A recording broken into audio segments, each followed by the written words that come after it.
All right. So I am a 24 years old who has attended 2 high schools and 4 universities just for my bachelor's degree. I had the opportunity to change the concentration of my studies twice. I was born in Belgium. I lived in Tunisia. I grew up here.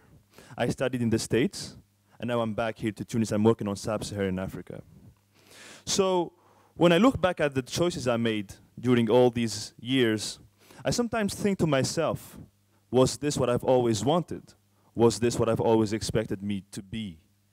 And I always think about that question that we get in primary school from our teachers when they say, what do you want to be in life when you grow up? And I've never expected this. And digging into the possibility of making an error throughout this successive series of choices, I thought maybe I did something wrong. Because if I chose a different option, I would have ended up differently, maybe not here today. So I said to myself, since behavioral economics was a big part of my studies, I tried to dig into this word regret. And I want to understand if really we should regret something in life. And I'm sure that some of you now in this room might think about this decision they made about their future and that they still regret in this very moment. Like your major in high school, like what university did you pick? And I also hear in Tunisia today that the Tunisian revolution was a mistake. That we regret having said no for the old regime and because we are living in a very difficult time. But is it really something that we should regret? I have here an example with me that I want you to think about. Don't worry, not this building. So let's imagine yourself in a building on fire. You're standing in the first floor next to a window. All right? So you basically have 2 options. You either jump from the window and risk breaking a leg, or you wait for the firemen to come rescue you, but you risk death. So which one would you choose? Try to think about it, just for a second. Jump, okay. Let's say you jumped. But in this case, you jumped. Imagine that firemen showed up just 5 seconds later. You're laying down on the floor with your leg broken, and the firemen are just coming at that moment. Would you feel regret about it? No, why? Yes?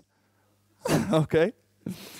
Because what's really happening here is that the common mistake people make when assessing what they did is trying to bring back the same decision they made in the past with current circumstances. Because the assessment you make while making the decision is based on basically 2 things.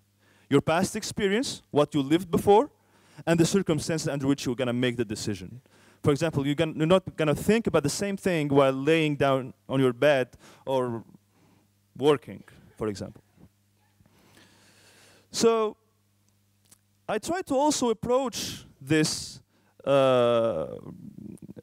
deal with the revolution with the same concept. Because when you think about December 17th, 2010, at that moment, that was the best decision we could ever make. But if you try to bring that to current circumstances with all of these economic problems and the social problems, then you would say to yourself, that was a bad decision, but it's not. A second approach I try to give to this topic of regret involves some basic math. And before getting into that, it's just, I will give you this example of choosing between option A and option B. In economics, we say that we base our decision, our choice, on this thing called expected outcome. It is based on what you expect from the 2 options to get. So we'll give a score for both options. Let's say the option for option A is 80. The score for option B is 60. So which one would you choose, as usual? It should be A, right? Okay. But let's say you experience A, and the real outcome you get is 70. But it's still bigger than the expected from B. So in this case, you won't feel regret, because you still say to yourself, okay, that option would have led to 60 based on what I expected, so 70 is good. But in the case that the real is lower than the expected from the other one, here you probably feel regret. I have with me a guest today, someone I tried to join many times, but I ended up having the possibility to Skype him today. He will be with us live now. You might recognize him. He looks familiar probably to you now, and you will see why. So please, let's welcome this guy.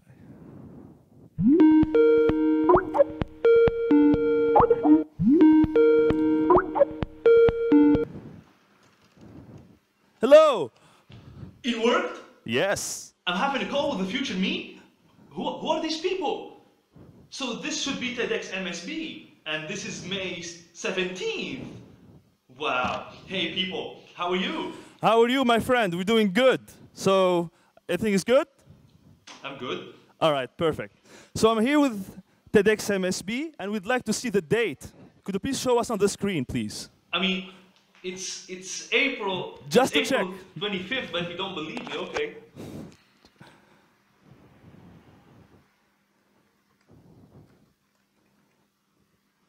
So it's April 25th to 15th. All right, we believe you. So I made a decision a couple of weeks ago that I really regret, and I want you to change what I did. Could you please do that for me? Please. Okay, so what you're telling me is that the outcome you got is lower than the one I expected. Absolutely.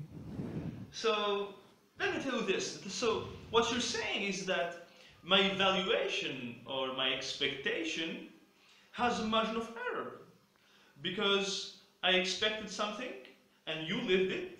You said it's lower. So now I should apply that same error margin on the other option. But since we chose that option, that means that the expected value of that option is greater than the other one.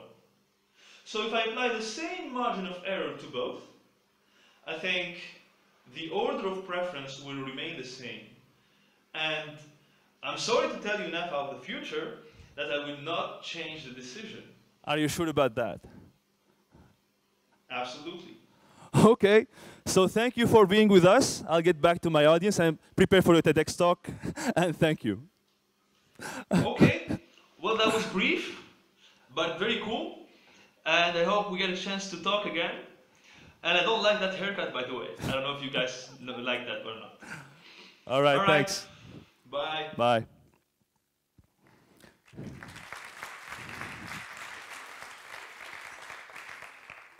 So what this guy was saying, I'll try to explain it.